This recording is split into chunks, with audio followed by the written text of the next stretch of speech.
Hey Kids on the Ridge, Pastor Stephen here. This entire week we're going to be doing the story of Easter, everything that happened with Jesus leading up to Easter. And we just did Palm Sunday and now we're going to be learning about what Jesus did in his time here in Jerusalem. And I'm really excited for us to be going through this and learning about this because it's the most important week in the whole history of the universe. So let's jump in and see what Jesus is doing during this week.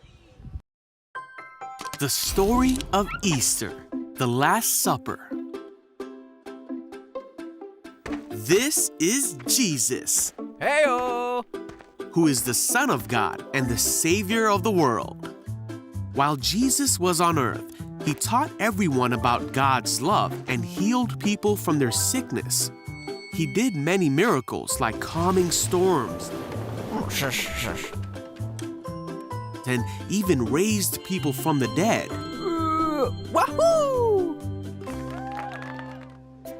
At this time, the Jewish people were celebrating a festival called Passover that had been celebrated since the time of Moses, when God brought his people out of Egypt. So Jesus was going to Jerusalem to celebrate. The disciples asked Jesus where he wanted to eat the Passover meal that night.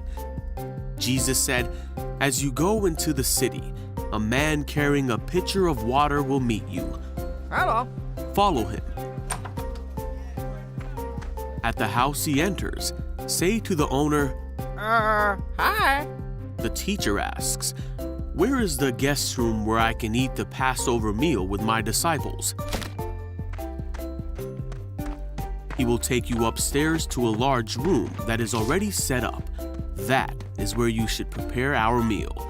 The disciples found everything to be just as Jesus had said. Later that evening, Jesus arrived with the 12 disciples. They sat down to eat, and Jesus said that he was happy to be with everyone. As they were eating, Jesus took some bread and blessed it. He said, "Take it, for this is my body, which is given for you."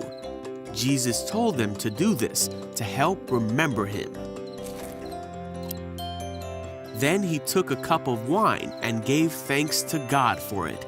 And he said to his disciples, "This is my blood. It is poured out as a sacrifice to forgive the sins of many." Jesus said, "One of you eating with me here will betray me." He told them that things were supposed to happen this way, but that great sadness would await the one who betrays him. The disciples were very upset and asked, "Am I the one? Who is he talking about?" Judas asked Jesus, "Am I the one?" And Jesus said, "You have said it." One of the disciples asked Jesus, "Lord, who is it?" Jesus said it was the one who he would give the bread to. He gave the bread to Judas, and Jesus said, "Hurry and do what you're going to do." None of the others at the table knew what Jesus meant, so Judas left at once to betray Jesus. Then Jesus comforted and encouraged the disciples. He promised them that they would have a helper come when Jesus was gone. They all sang a song to God together.